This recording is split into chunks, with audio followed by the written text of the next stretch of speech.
시편 119편 137절에서 144절 말씀입니다. 주님, 주님은 의로우시고 주님의 판단은 올바르십니다. 주님께서 세우신 증거는 의로우시며 참으로 진실하십니다. 내 원수들이 주님의 말씀을 잊어버리니 내 열정이 나를 불사릅니다.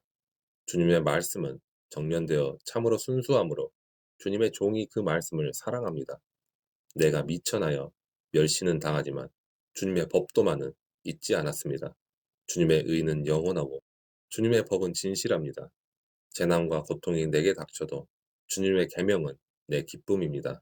주님의 증거는 언제나 의로우시니 그것으로 나를 깨우쳐 주시고 이 몸이 활력을 얻게 해 주십시오. 의롭다라는 말은 하나님의 백성이 하나님의 법을 지킨다는 의미임과 동시에 하나님께서 당신의 백성에게 하신 약속을 지키신다라는 의미이기도 합니다. 시인은 본문에서 의롭다라는 말을 반복하면서 하나님께서 약속을 지켜주실 것을 기대하고 있습니다. 수많은 박해와 고난 가운데 있었던 시인으로서는 하나님이 의로우시다는 그 사실만큼 자신에게 큰 소망도 없었을 것입니다. 시인은 하나님은 의로우시며 하나님의 증거들도 의롭고 성실하다고 노래합니다. 즉, 하나님은 말씀하신 것을 지키신다는 고백을 하고 있습니다. 본문에서 특히 137절부터 139절의 말씀은 새롭게 등장한 표현이기 때문에 우리가 눈여겨볼 필요가 있습니다. 137절과 138절은 한결같고 옳은 하나님의 말씀에 대한 시인의 고백을 다루고 있습니다. 그리고 이 고백은 140절 이후에도 계속됩니다. 그런데 139절은 이 고백과 반대되는 상황을 그려주고 있습니다. 시인의 대적들, 즉 하나님의 말씀을 따르는 사람을 비웃고 박해하는 자들은 하나님의 말씀을 잊어버렸는데 이에 시인은 자기 열정이 자기를 삼켰다고 탄식합니다. 여기에서의 열정이란 분노나 질투 또는 시기심을 포함한 감정을 의미합니다. 말씀을 향한 열정이 시인을 삼켰다는 것은 그릇된 현실을 향해 시인이 취하는 과감한 태도를 회화적으로 표현한 것입니다. 말씀을 잊어버린, 곧 말씀을 떠난 사람들에 대한 시인의 태도가 그려집니다. 마치 며칠을 굶은 사람이 배가 고파 입을 벌리고 헐떡이듯이 상황이 어떠하든지 오로지 말씀을 향한 열정을 불태우겠다는 고백처럼 표현을 하고 있습니다. 이런 상황은 141절과 143절에서도 찾아볼 수 있습니다. 시인을 공격하고 비웃는 대적들 역시 이스라엘 백성 중에 속한 자들이었을 것이고 하나님의 이름을 입에 올리는 자들이었을 것입니다. 그럼에도 하나님의 말씀을 잊고 말씀대로 살지 않는 그들의 모습에 시인은 분노와 함께 어떻게든 말씀을 가르쳐야겠다는 열정을 느꼈던 것입니다. 시인이 보기에 하나님의 말씀은 아주 순수했습니다. 앞뒤가 맞지 않는 것이 없고 사람들에게서 나오는 것처럼 헛된 말도 없었습니다. 그렇기 때문에 시인은 말씀을 사랑하고 그 말씀대로 살려고 노력합니다. 사실 이 지구상에서 수많은 교회가 있고 또 우리 주위에도 많은 교회가 있습니다. 예수 그리스도를 믿는다고 하는 사람들도 많습니다. 그러나 안타깝게도 말씀을 정말로 자신의 중심으로 여기고 그 말씀에 순종하고자 하는 사람을 만나기는 쉽지가 않습니다. 141절과 143절에서 볼 수 있듯이 어떤 어려움이 닥쳐오더라도 말씀에서 어긋난 현실을 그냥 넘기지 않고 목소리를 내겠다는 고백으로 여길 수도 있습니다. 삶을 살아가다 보면 고난이 마치 우리 삶의 전제 조건처럼 거듭해서 게다가 느닷없이 닥쳐오기도 합니다.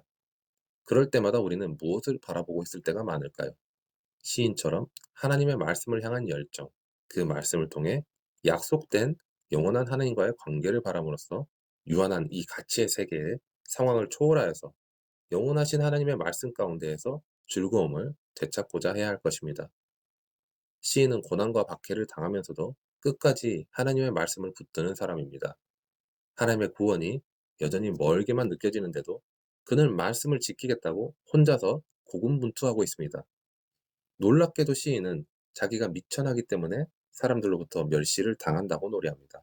여기에서 사용한 미천하다라는 단어는 자신의 나이가 어리거나 신분이 낮음에도 불구하고 그리고 자신이 무능하고 보잘것없음에도 불구하고 선택을 받은 자가 자신을 묘사할 때 사용하는 단어입니다.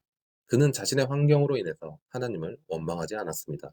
또 하나님의 약속을 의심하지도 않았습니다. 그렇기 때문에 주님의 법도를 잊지 않겠다고 다짐하고 하나님은 의로우시고 그의 율법은 진리라고 선언합니다.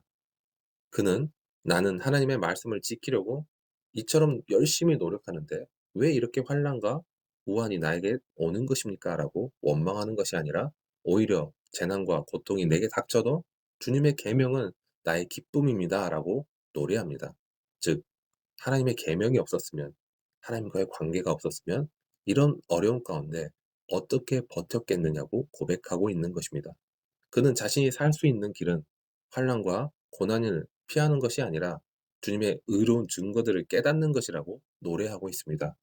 이렇듯이 시인은 영원히 의로운 하나님의 말씀을 깨닫게 하셔서 살게 해달라고 간구하고 있습니다. 시인의 이러한 간구는 하나님의 말씀을 깨닫는 자는 살게 되고 깨닫지 못하는 자는 멸망을 당하게 된다는 진리를 내포하고 있습니다. 예수님도 영생은 유일하신 참 하나님과 그가 보내신 예수 그리스도를 아는 것이라고 선언하십니다. 또한 아버지께서 자신에게 주신 말씀을 제자들에게 주었으므로 그들이 자신을 알고 믿어 구원에 이르게 되었음을 말씀하셨습니다. 사도 바울도 성경은 그리스도 예수 안에 있는 믿음으로 말미암아 구원에 이르는 지혜가 있게 한다고 교훈합니다. 그러므로 성도는 시인과 같이 어떤 절망적인 상황에서도 하나님의 말씀을 깨닫는 은혜를 달라고 하나님께 간구하며 믿음을 지켜야 하는 것입니다. 영원히 의로운 말씀으로 우리를 구원하신 하나님은 우리가 말씀을 따라 의롭고 온전한 삶을 살기를 원하십니다. 성도는 완전하고 의로우신 하나님의 말씀을 즐거워하며 그 말씀에 순종함으로 언제나 하나님을 기쁘게 하는 삶을 살아갈 뿐만 아니라 하나님의 약속대로 영원한 생명을 바라고 기대해야 합니다. 우리는 모두 환난을 싫어하고 어떻게든 그 상황에서 벗어나려 합니다. 시인도 마찬가지였습니다. 고단이 무섭고 괴로워서 주님께 간절히 부르짖곤 했습니다. 많은 시편의 시인들을 보면 환난을 이기고 하나님께 승리의 고백을 드리는 것을 봅니다. 이런 선언적인 고백은 아마도 시인 개인의 경험에서 우러나왔을 것입니다. 시인뿐만 아니라 성경은 우리에게 계속 하나님이 어떤 분이신지 알라고 권합니다. 우리의 삶을 통해서 확증되는 하나님의 말씀의 신실함은 우리로 하여금 온전히 주의 길을 가게 할 뿐만 아니라 하나님과 멀어지게 하며 대적하는 모든 것들로부터 담대히 맞서 싸우며 일어설 수 있게 하기 때문입니다. 누구나 자신의 상처에 대해 충분히 아파하고 슬퍼할 시간은 필요합니다. 그런 사람들에게 다 무조건 받아들이고 감사하라고 강요해서는 안 됩니다. 억울한 일을 당해 분노하는 이들이 더 큰 상처를 받기 때문입니다. 영화 밀양에 나오는 신혜라는 사람이 바로 그런 예라고 할 수 있습니다. 유괴범에 의해서 죽은 아이에 대한 슬픔을 충분히 표현하지도 못했는데 주변의 교인들로부터 위장된 용서와 감사를 강요받아 자신의 감정을 그렇게 속이다가 결국에는 터져버립니다. 우리는 그런 상황 가운데 사람이 슬픔에 빠져 있을 때 먼저 함께 슬퍼해야 하고 고통을 겪을 때 함께 아파하는 것이 우리가 먼저 할 수 있는 표현입니다. 어떤 그리스도인은 성령이 충만하다면 늘 마음이 평안하고 초연할 것이라고 믿기도 합니다. 하지만 성령 충만한 그리스도인이라고 해서 과연 자신이 겪는 모든 일을 수용하고 늘 감사할 수 있을까요? 이러한 바람은 인간이기를 포기하는 비현실적인 요구입니다. 인간은 근본적으로 연약합니다. 육신을 가지고 살아가는 한, 그리고 세상에 악이 존재하는 한, 우리의 삶에는 눈물과 아픔이 계속해서 존재하기 때문입니다. 성경은 우리가 믿기만 하면 눈물과 이 아픔이 사라진다고 삶에서 더 이상 이 연약함을 체험하지 않을 것이라고 약속하지 않습니다. 눈물이 없고 고통이 없는 상태는 오직 부활 이후에 주어지는 복입니다. 지금은 아직 아닙니다. 이미 천국이 도래했지만 아직 완성된 것은 아닙니다. 그래서 크고 작고의 차이가 있을 뿐 누구든지 부분적으로만 주님의 생명과 평안을 체험하는 것입니다. 믿는 사람들도 세상의 수많은 고통을 다 겪을 수밖에 없지만 다만 주님을 믿지 않은 사람들과 다른 것이 있다면 그리스도 안에서 우리의 연약함을 자랑할 수 있다는 것입니다. 연약한 우리 안에 그리스도의 능력이 함께 하시기 때문입니다.